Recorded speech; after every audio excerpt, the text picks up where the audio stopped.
thank you for downloading this podcast. You'll be listening to E. Jim G. Ross.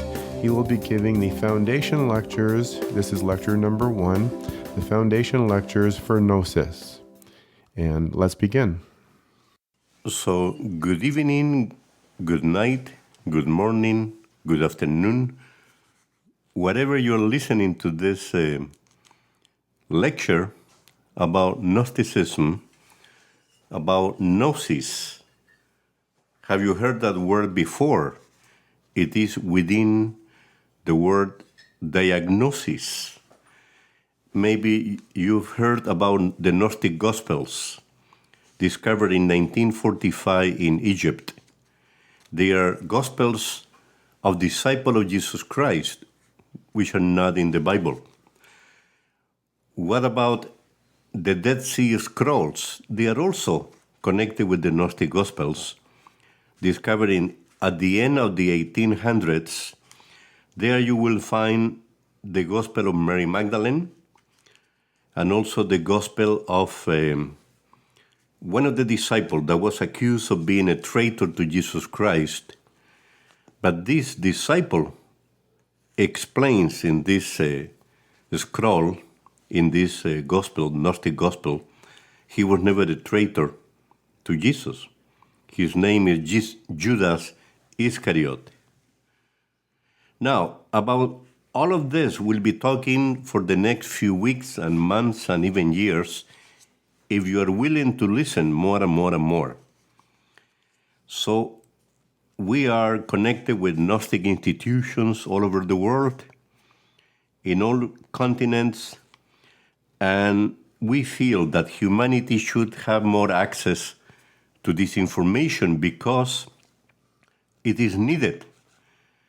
You know, we have to accept that our entire human race is in troubles. Recently, we had the collapse of the economy worldwide. It affected all of us.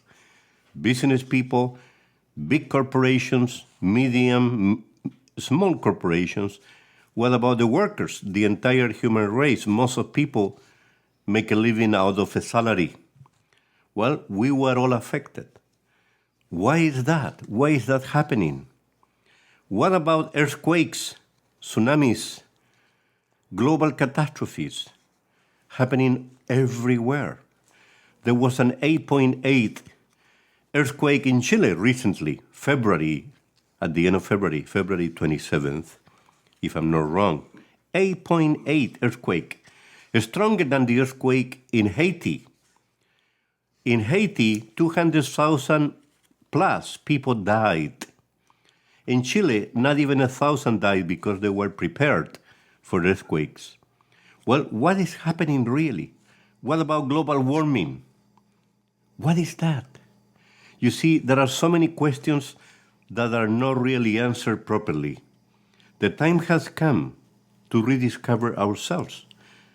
You see, when we say, for example, this is a question that we all ask ourselves sooner or later. Who am I? Who are we? Do we know? Do we really know who we are? Are you sure about that? Doesn't it happen that sometimes we surprise ourselves? We thought that we would never be able to do this or that, but in reality, we surprise ourselves. We discover an incredible potential that we never realized we had it sleeping within ourselves. So this is all Gnosis. Gnosis means knowledge, coming from ancient Greek, ancient Greek mythology. I wouldn't call it mythology, I would call it the ancient religion. That was more than a religion. It was, the foundation of an entire society. The Greeks, the ancient Greeks that lived before Jesus Christ, they learned from an incredible civilization that existed before than them, the ancient Egyptians. The mystery of the pyramids is still a puzzle for scientists and the entire human race. We try to give explanation, but in reality, we're always short about explaining the mystery of the Egyptian pyramids.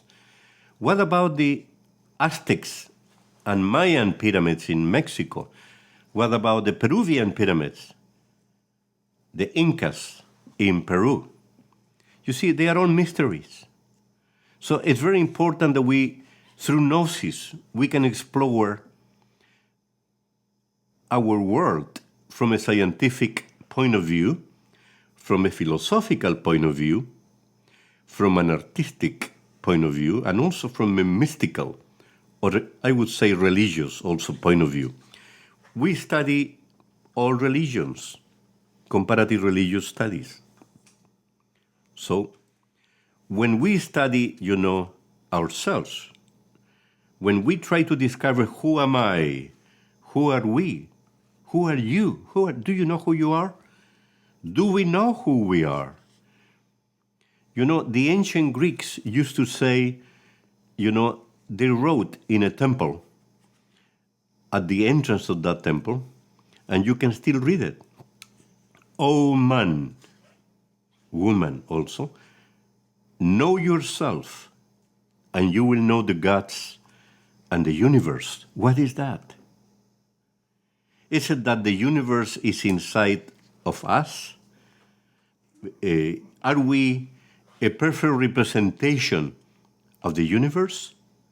Is it possible that our atomic particles correspond to every solar system, every planet of the galaxy where we live? Is it possible? Why not? These are answers and questions that we should, be able to answer and to question and question and question. In a few words, to fall in love with knowledge. And Gnosis means knowledge, knowing from moment to moment.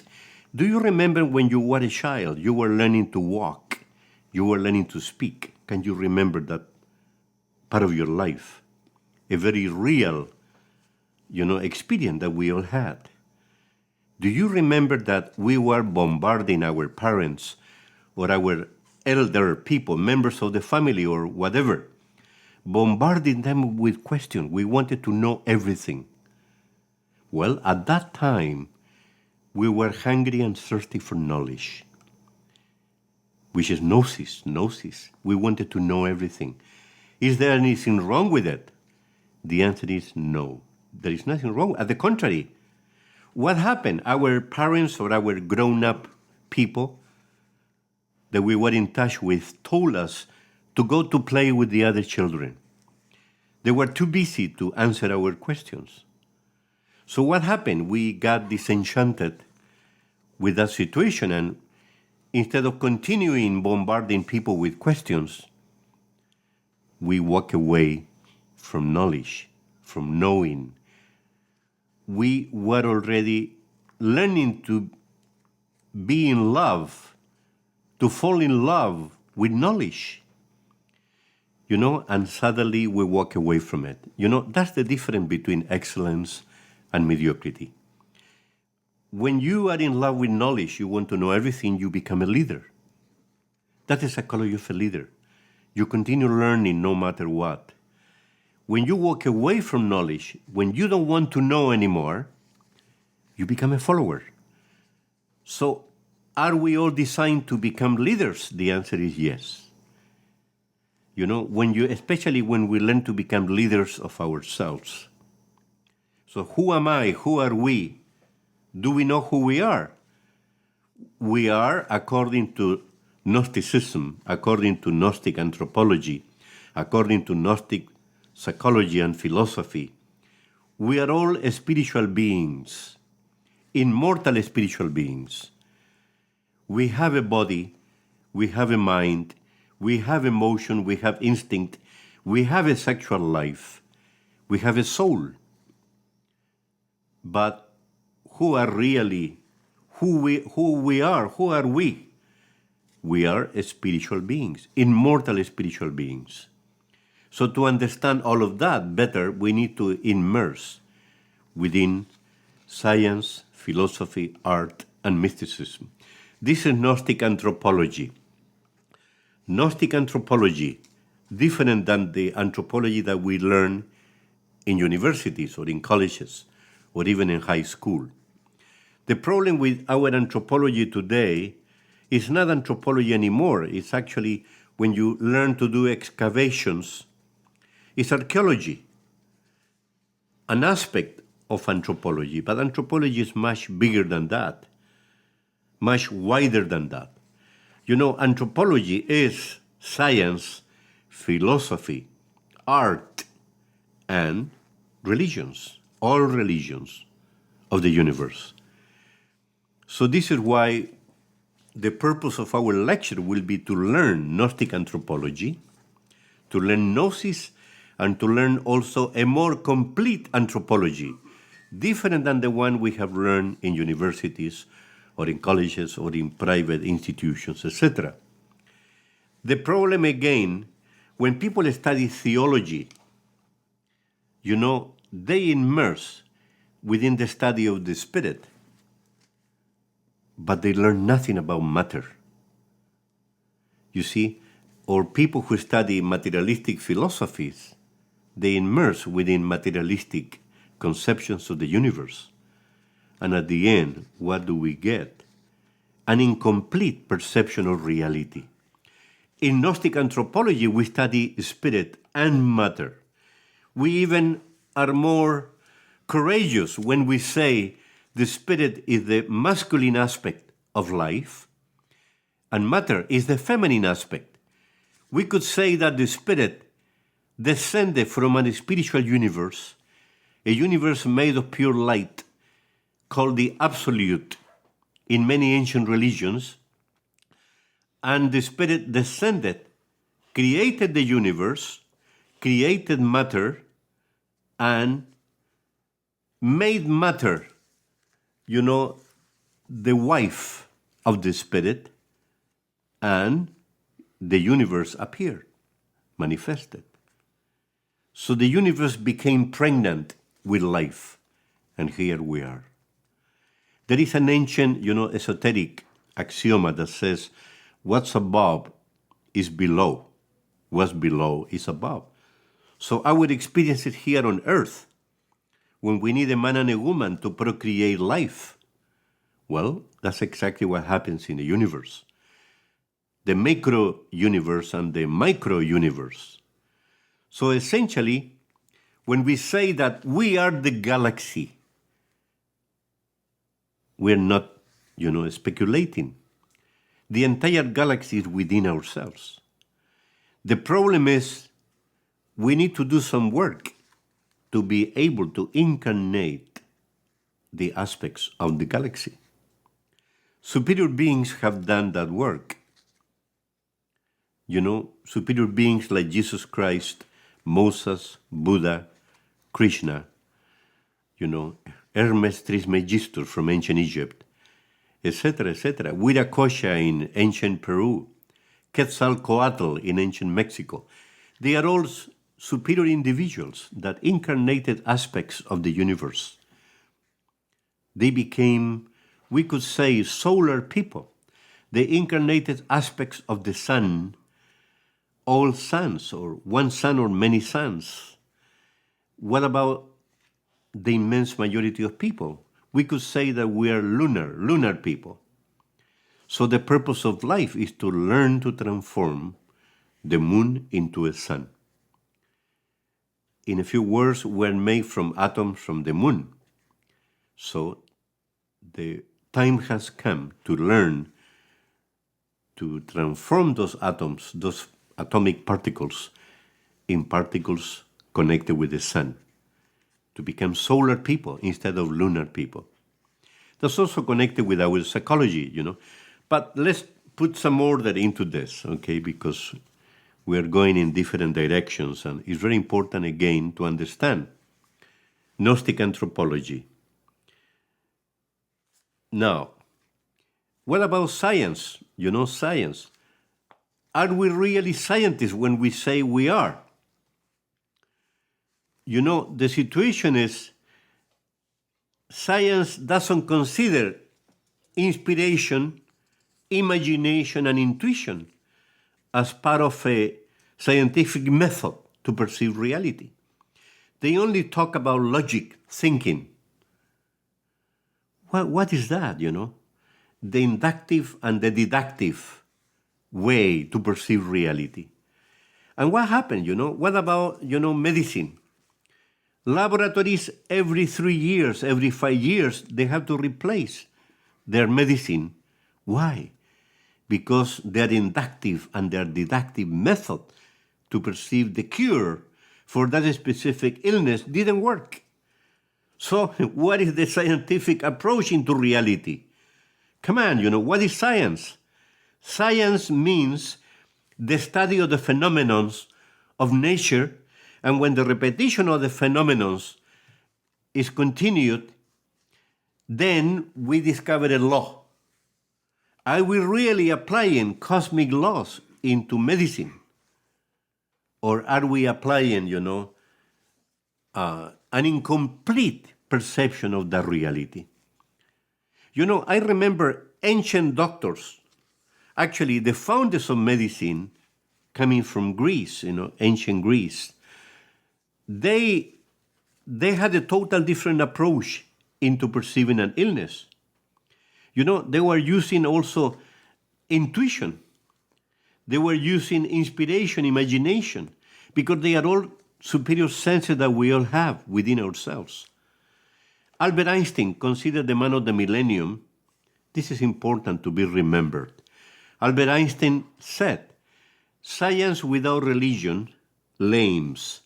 Religion without science is blind." So that means we need both. We need to marry science and religion again, the way it used to be. Because when you are a religious individual, a serious religious individual, you study the spirit. You immerse within the study of the divinity, connected with superior senses. And when you study matter, of course, you study what you can see, what you can verify. But today the concept of matter has expanded. Albert Einstein discovered the fourth dimension. And he also said there is a fifth dimension, there is a sixth dimension, there is a seventh dimension. Albert Einstein discovered, do you know what he discovered?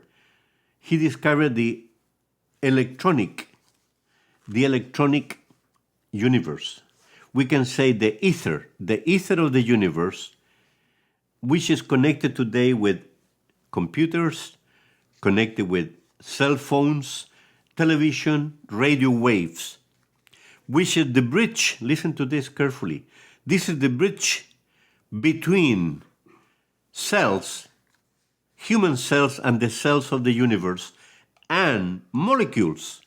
Is the magnetic field that connects cells and molecules.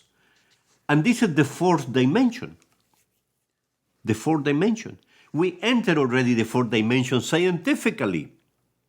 We have products that can be created based on the fourth dimension.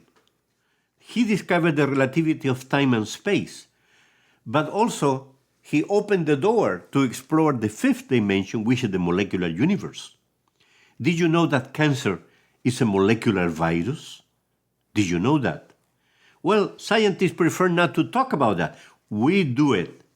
We do it because we have our ways of exploring also the universe. We respect Albert Einstein. He's a true scientist, a man who opened the door for many avenues to be explored. What about the atomic particles? That's also connected with the parallel universes. And this is all matter. Energy is matter. What about the spirit? Well, the spirit is higher than matter and energy. The spirit is light, pure light, pure light. So the sunlight is a spiritual force. And the sun itself, matter and energy, is the physical body of the spirit. You see, but without matter, the spirit wouldn't be able to manifest. It's like a child cannot manifest without the mother. So the word matter in Latin means mother. the mother of the universe. So those materialistic philosophies are really twisted based on ignorance and arrogance, because in reality, they don't see the feminine aspect of the divinity. The word God is coming from Latin Deus, that means dos in Spanish. Deus means also two, number two, which is the spirit and matter. Both are God.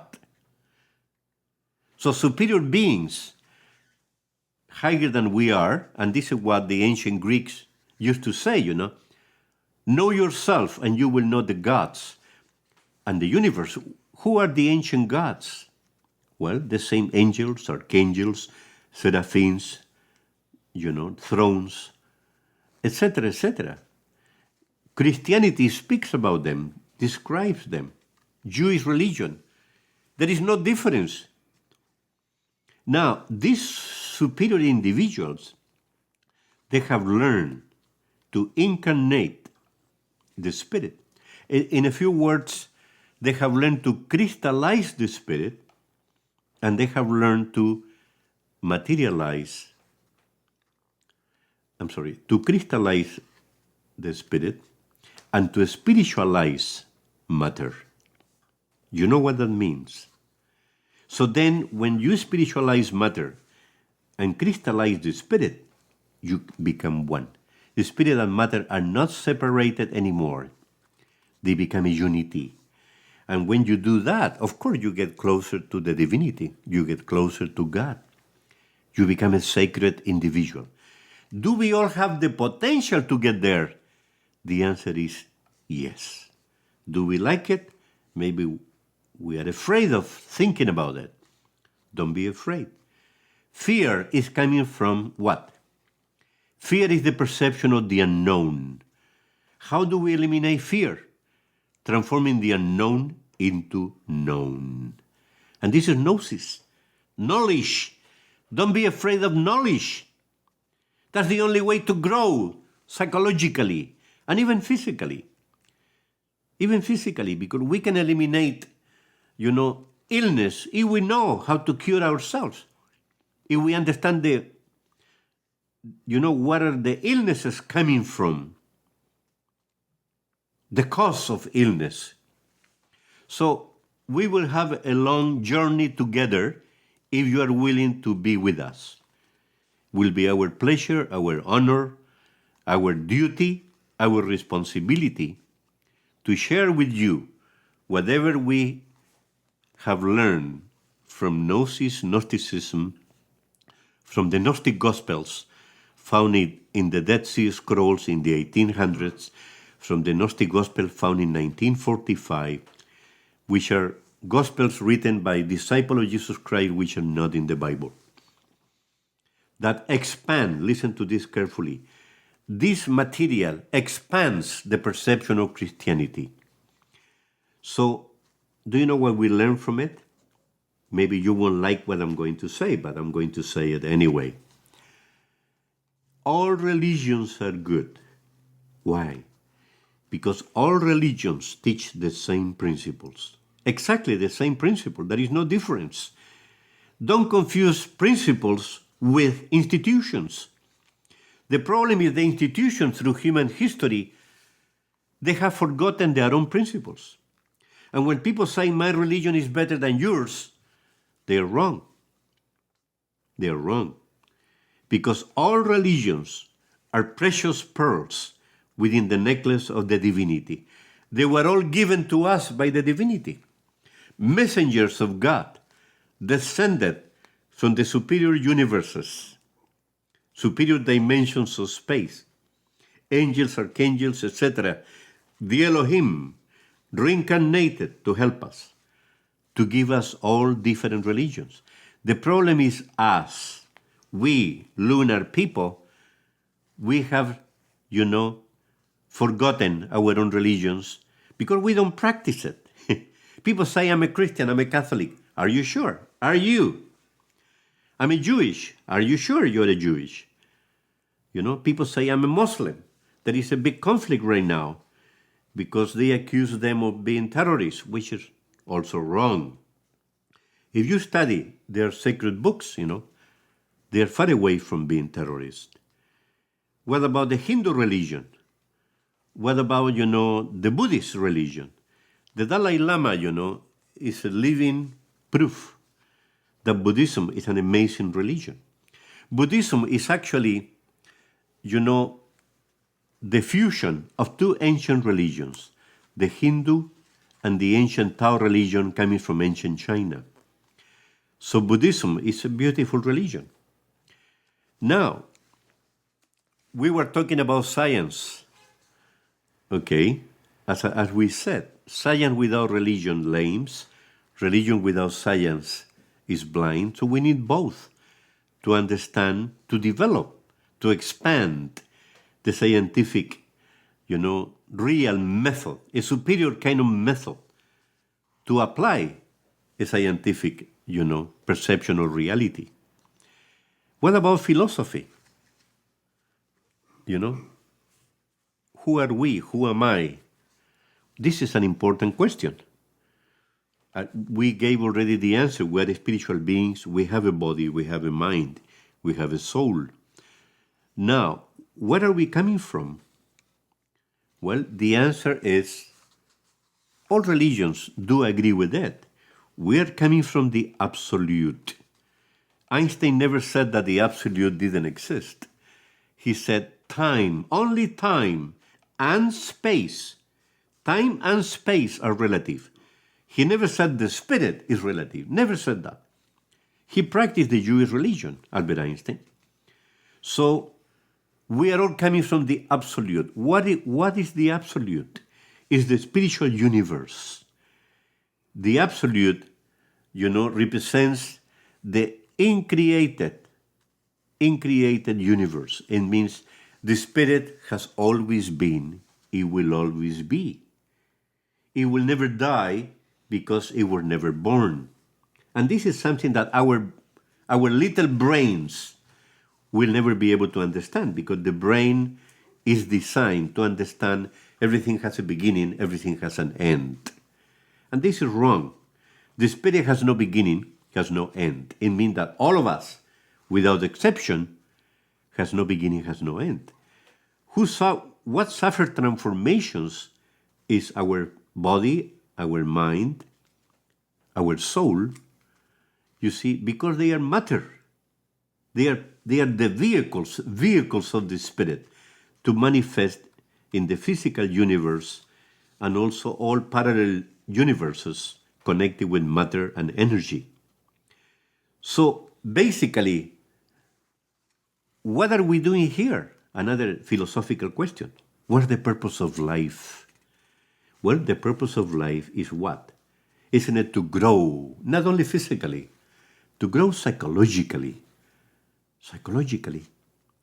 to grow in our mind, our emotions, our soul. Soul means consciousness. Are we conscious or are we unconscious? The answer is we are conscious a tiny little bit. We're very much unconscious. What is consciousness again? Soul. What is unconsciousness then? Ego. The egotistic perception of reality is subconsciousness. So, what is the purpose of life? To eliminate the ego, the me, the psychology of me first, me second, me third, and I don't care about anybody else. We could also say that's the animal psychology, based on fear, because of a lack of knowledge. You see, so when we learn to know, we lose fear, and also we eliminate the ego. We become conscious. And this is extremely important to transform our psychological way of perceiving reality. Learning to fall in love with knowledge. Learning to fall in love, with wisdom. Because the word philosophy means falling in love with wisdom. Being in love with wisdom. This is the meaning of the word philosophy. Now, So we are here to awaken our consciousness, which is sleeping within the ego. Now, psychologists and psychiatrists from university, they teach that we need the ego. With all respect, we disagree with them. We don't need the ego. They say to survive. Wrong.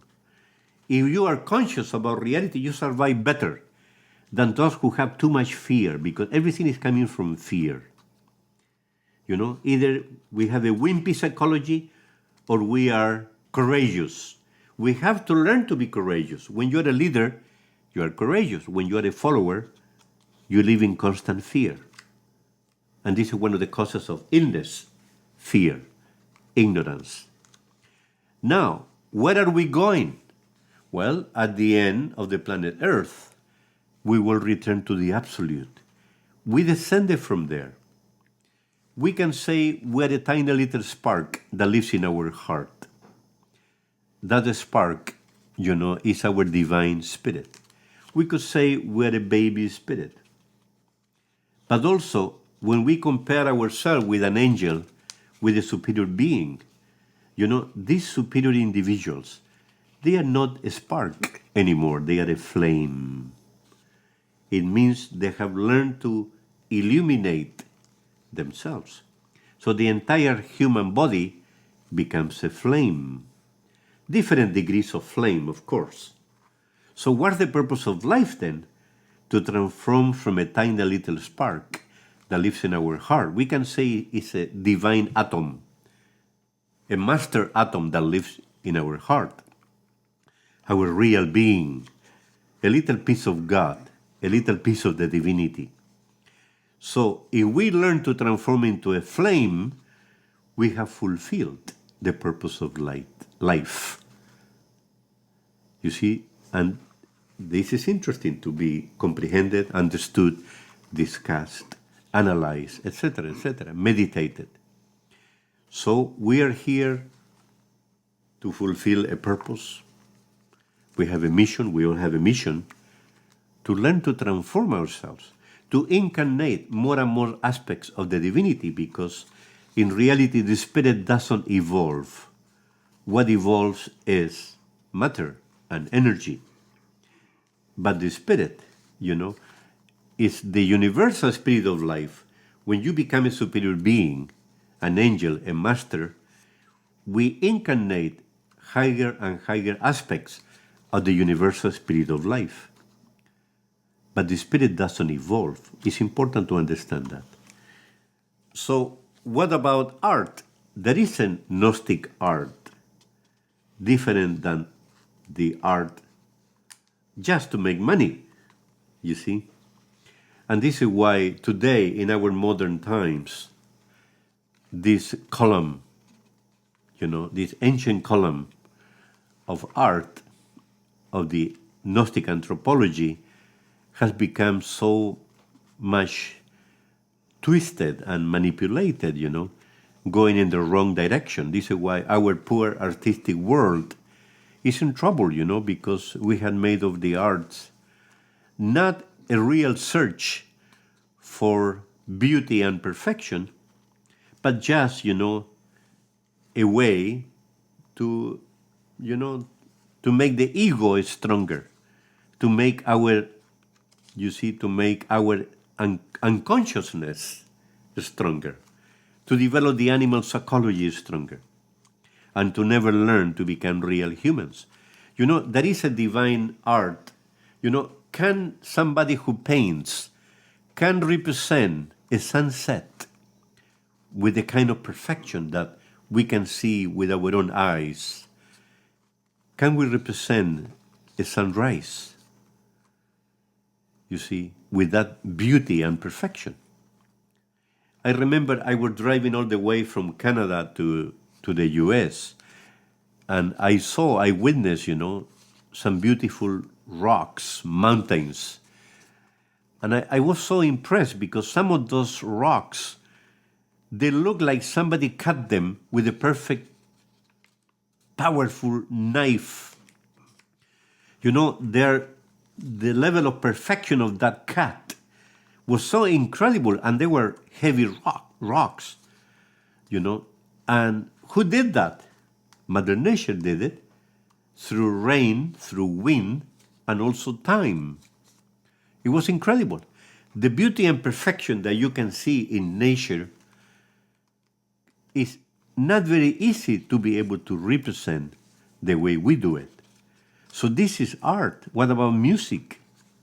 You know, if we study Beethoven and Mozart, it's already proven scientifically. You put Beethoven and music, in a country, where people have the business of, milk or eggs, and it's already proven that chicken will develop bigger eggs, and the milk will be more powerful, more substantious, more, healthier, much more healthier than when they don't put, this classical music.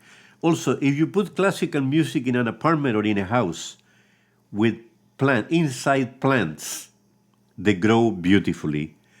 If you put rock music, especially that heavy metal rock music, you kill the plants. The sound, the vibration, is also important. Is it a superior sound or is it an inferior sound? These are all aspects of scientific aspect connected with the arts, music, the power of music, etc., etc. So then, comparative religions, we tell our students to study all religions. We will give you a lot of information, if we continue with these lectures. We will give you a lot of information about all religions, and you will find the connection between them all. They are all connected. They all teach the same principles, the same principle. What we call in Christianity the Father, the Son, and the Holy Spirit. They are all mentioned in different religions. The Jewish religion speaks about Keter, Chokmah, Binah. Keter is the Divine Father. Chokmah is the Christ, the perfect Son. Binah is the Holy Spirit. What about the Hindu religion? The Father, the Son, and the Holy Spirit. The Divine Father is Brahma. Shiva is the Holy Spirit. Brahma, Shiva, Vishnu. Vishnu is the Christ, is the perfect Son. You see? So every religion teaches about that. So it's very important that we become more attentive when we study any religion, and we are going to be providing you with a lot of information. So we don't want to make you tired listening to so much information, but we want you to understand that Gnosticism is not what people believe it is. It's much more than that. Gnosticism is real science developing modern, much more modern ways of perceiving reality, the phenomena of nature, and to understand cosmic law better. Real philosophy is understanding reality. The spirit and matter, both are the divinity. The spirit and matter have a purpose within ourselves and outside of ourselves. What about, again, coming back into the arts? There is a superior kind of art that can contribute to awaken our consciousness, which is the highest purpose of life, making our soul grow, expand. And finally, comparative religious studies, learning to have respect for religion. The trouble with people who don't believe in the divinity, do you know what's their tragedy? We should learn to respect every point of view. But do you know what happens to them? They just believe. They only believe that God has no reality. They believe. They cannot even prove their point. So believing means nothing. Especially when you believe in the divinity or you don't believe in the divinity, it's something that can be changed overnight. You have a conflict in your life, and the next day you will change. You believe or you don't believe. Gnosticism means, Gnosis means, learning to know God, learning to know reality, learning to know ourselves. Who are we? Who are you? Who am I? That's the most important question in your entire life. So now I'm ready to receive all kind of questions. Okay, you spoke of cellular, molecular, and atomic. And I have always had a problem in conventional science, of course, and the atomic world is the world of the atom. The cellular world is the world of living organisms. And I guess molecules are sort of in between, like a composition of different atoms together will form a molecule. But in Gnostic terms, the meaning is a little bit skewed. Could you explain that? Yeah, essentially, we are combining here exoteric with esoteric. Exoteric with an X, which is, we could say, is ancient science that today have been discarded, like alchemy and Kabbalah. Both were given to humanity by angelical beings. And if you want to see the connection with what we know, the Bible at the beginning, in the book of Genesis, it speaks about the two trees that are in paradise in Eden, and the two trees are connected underground by their roots. One is the tree of knowledge, good and evil, and the other is the tree of life. Well, in reality, in esoteric language, the tree of knowledge of good and evil is alchemy. Alchemy. An ancient science, we could say physics, chemistry and biology, and even psychology have descended from alchemy. And the tree of life is more complex, is studying the spirit. We could say one is studying matter and the other is studying the spirit, and which is more complex. But also on the other side, the tree of life is also Kabbalah. And to understand the Bible better, we should all learn alchemy and Kabbalah. We are going to be giving you more and more information in the future about alchemy and Kabbalah. Because both fields have been also twisted by people who don't understand clearly what they are trying to share, to teach. That is a real alchemy, a more complete alchemy that we in Gnosticism share with our students, and that is a more complete Kabbalah. Now, when we say that, cells and molecules and atomic particles, they are, according to what scientists have been teaching us, they are all connected. They are all organized in a certain way. It is true, they are connected, but they also represent, listen to this carefully, different parallel universes, different parallel dimensions. Albert Einstein entered into the fourth dimension because there is another element that scientists ignore almost completely. The word ether is an element of nature. The ether is used in operation, to make people who are ill before an operation, then they won't feel any pain or less pain. But in reality, the ether is the element that outside of the planet Earth is the one that commands, But here on Earth, it's also here. It's also here camouflaged among many other elements.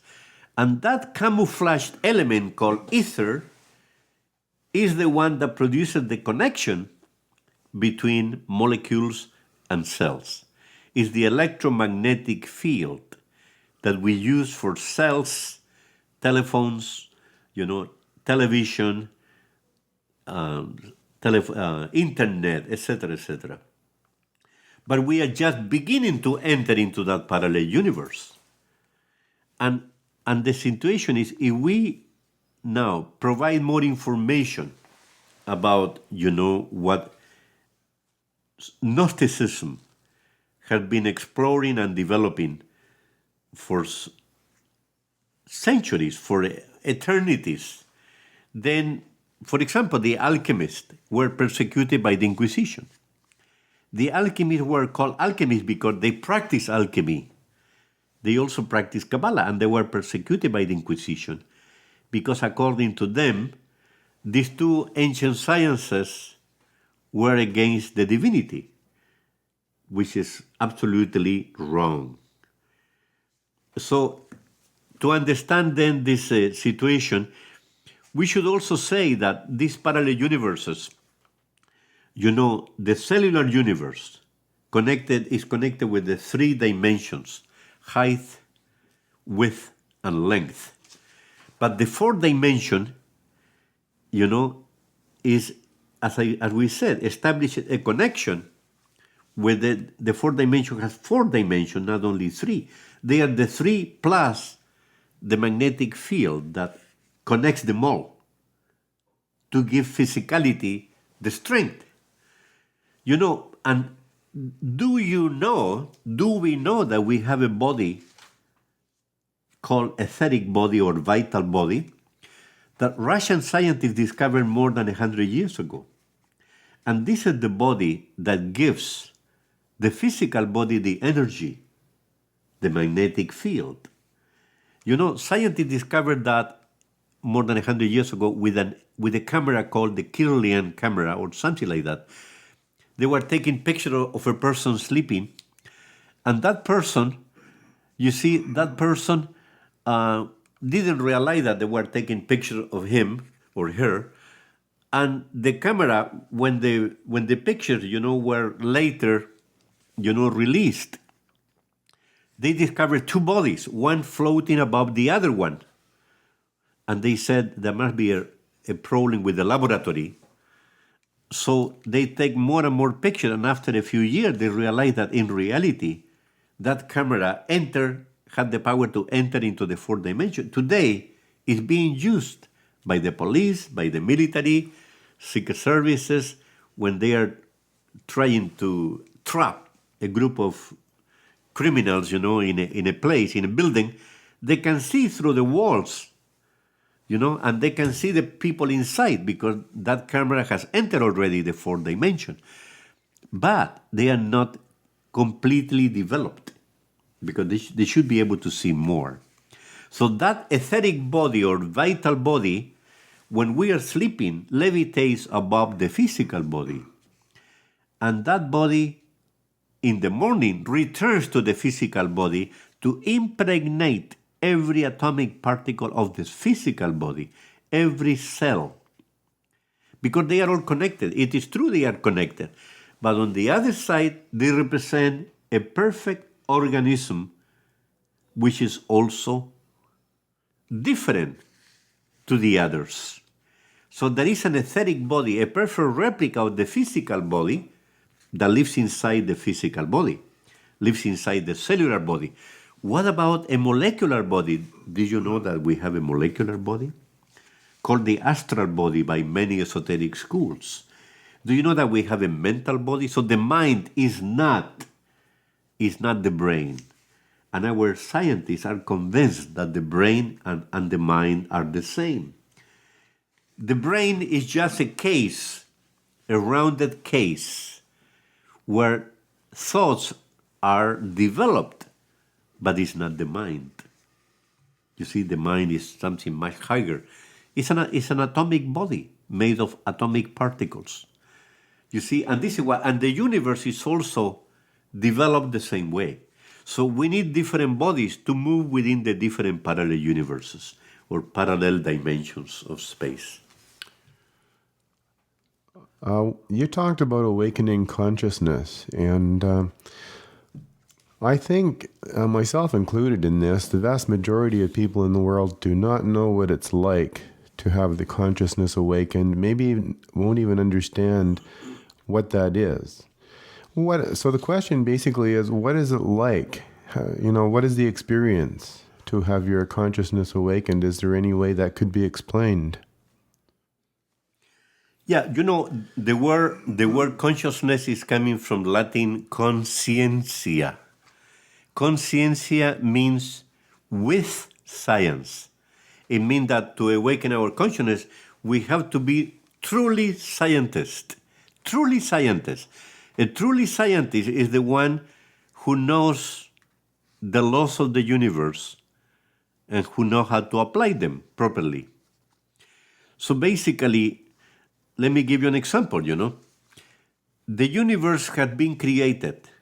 Even some people don't believe in the creation, but today more and more people are accepting that.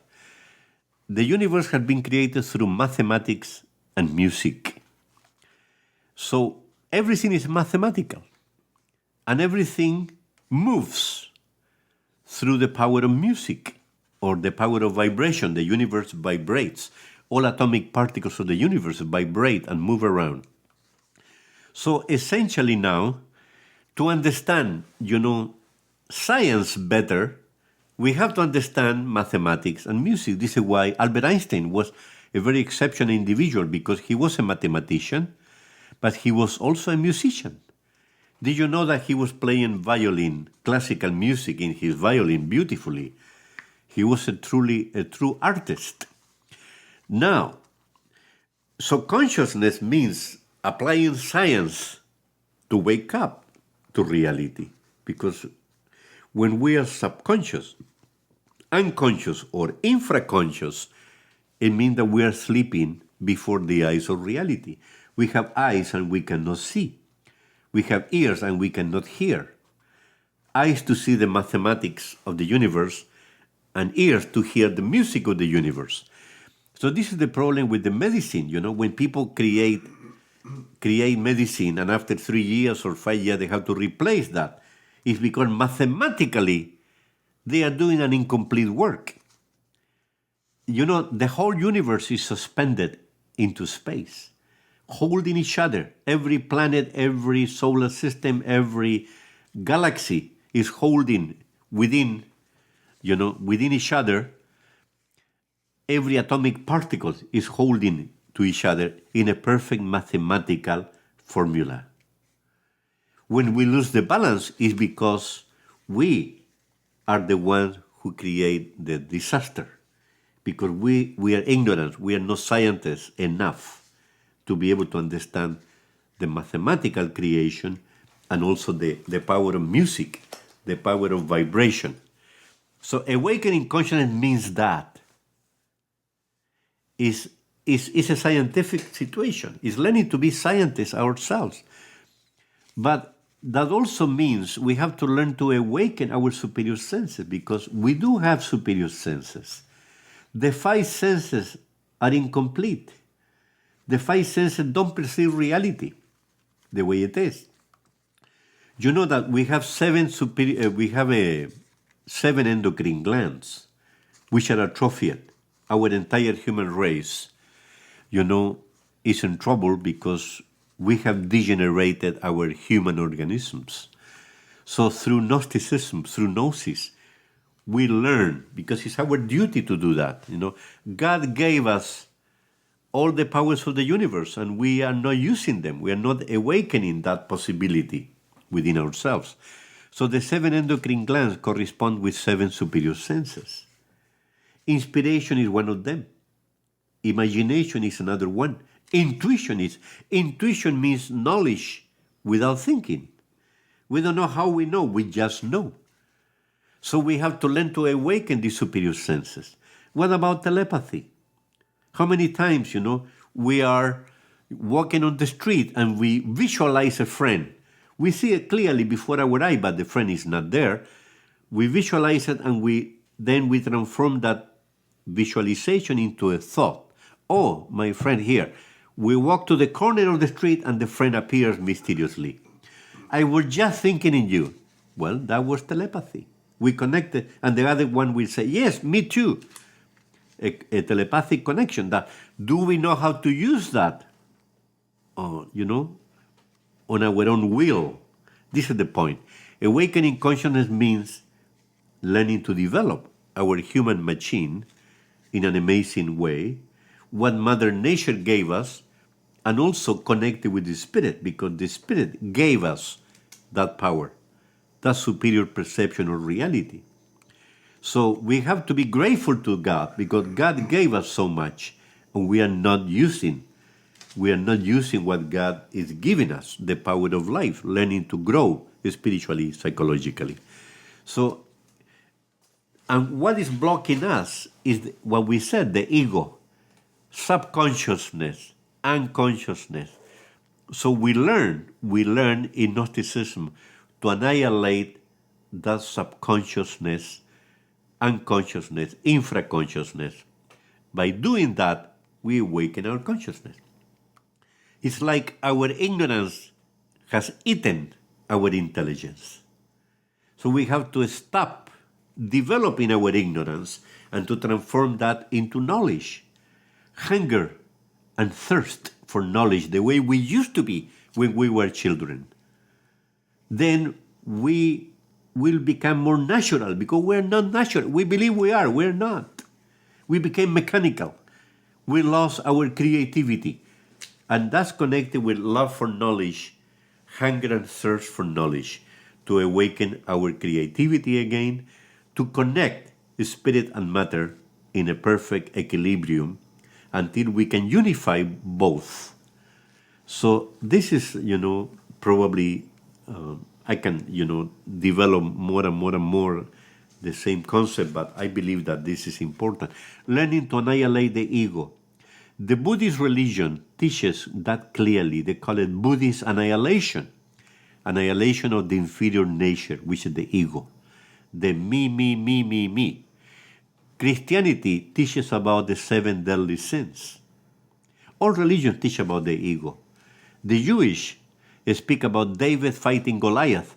David is the soul, the consciousness. Goliath and his legion of demons represent the ego, or Satan with his legions of... The ego is the same Satan of all religions. In Tibet, they call it the psychological aggregates in the Tibetan religion, the Tibetan Buddhism. And in the Hindu religion, they speak about the battles of Lord Arjuna. It means there must be a war between light and darkness. Lord Arjuna was a superior being who incarnated the Hindu Christ, that means Krishna. Lord Arjuna went into a battlefield, into a war with his own demons. This is what they call, a psychological war or a holy war. The problem is many other religions speak about the holy war and they go and kill physically people, which is wrong. The holy war represents the inner war that we all should have to annihilate our own demons.